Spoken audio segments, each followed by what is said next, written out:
Я копаю, ты сажаешь.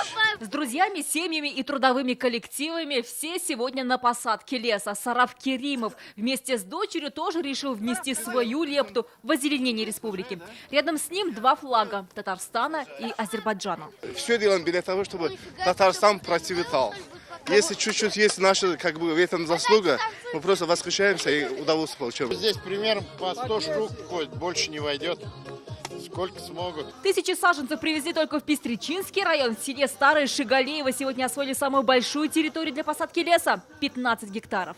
Эрозия почвы происходит. Чтобы вот эту эрозию остановить, была выбрана эта площадка. Елка, сосна и лиственница – больше 3000. Таких вот саженцев будут посажены только на 1 гектаре земли, а на 15 – больше 40 000. И это только в Пестричинском районе. Сегодня по всей республике будут высажены больше 1 миллиона деревьев. Так и формируется зеленый щит нашей республики.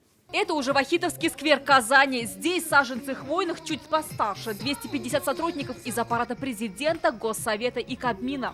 Сегодня тоже взяли в руки лопаты. Во всех окраинах города Казани мы уже были.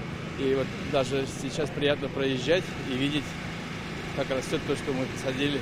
Люди с детьми, со своими друзьями, коллегами с удовольствием принимают участие. Погода не испугала и жителей Мамадыша. Здесь высадили 32 вида деревьев и кустарников. По всей республике больше 1 миллиона саженцев рябины, липы и хвойных. Они себя хорошо чувствуют, и приживаемость у них высокая. Осенняя акция по посадке леса собрала по всей республике 20 000 человек. На 300 гектарах земли появились деревья, которые добавят больше чистого воздуха Татарстану. Альбина Минибаева, Алина Мусина, Юлия Муратова, Алмаз Зиадинов, Ирина Цафин, ТНВ, Казань, Пестричинский район.